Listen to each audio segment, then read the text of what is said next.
حال بن جاتا ہے۔ حضرت یوسف علی نبینا علیہ السلام کو جب 12 سال بیت گئے تو بادشاہ نے، عزیز مصر نے خواب دیکھا۔ اس نے خواب دیکھا کہ 7 موٹی تازی گائیں دبلی پتلی گائیں کو کھا گئیں، اور 7 خشک بالیاں ہیں اور 7 سرسبز و شاداب بالیاں ہیں۔ اپنے وزیر سے کہنے لگا کوئی تعبیر والا بندہ ملے۔ اس نے کہا کہ ایک بندہ ہے جس کی تعبیریں بڑی سچی ہیں۔ وہ کون؟ کہنے لگے جناب یوسف۔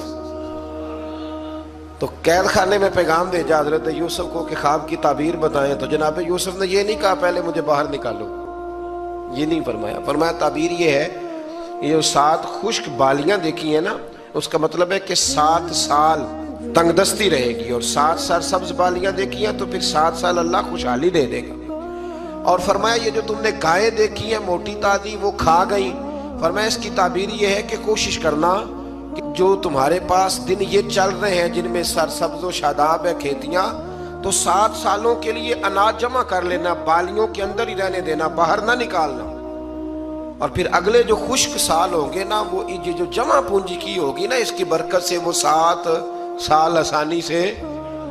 اس پر ہمارے مفسرین نے لکھا ہے، اس آیت پر صوفیاء اور بزرگ تو کہتے ہیں نا سارا اللہ کے راستے میں دے دو، یہ بھی بات اچھی ہے، لیکن اگر کوئی اپنے بچوں کے لیے آنے والے وقت کے لیے کچھ چیزیں سنبھال کے رکھے تو یہ بھی سورہ یوسف سے ثابت ہے، یہ بھی سورہ یوسف سے، تو یہ بھی کوئی ایسا فعل نہیں ہے جس پر کوئی شخص تنقید کر سکے۔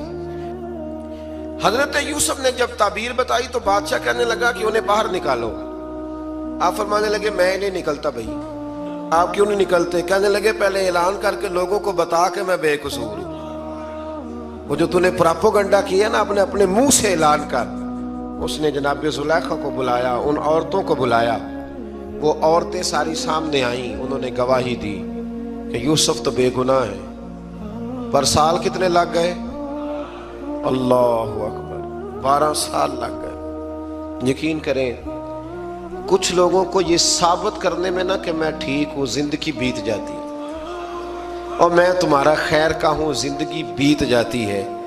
لوگوں کو ہوش تب آتی ہے جب مزار پر چادر ڈالنے کا ٹائم آ جاتا ہے، ہوش تب آتی ہے، لیکن پھر ہوش کا کوئی فائدہ۔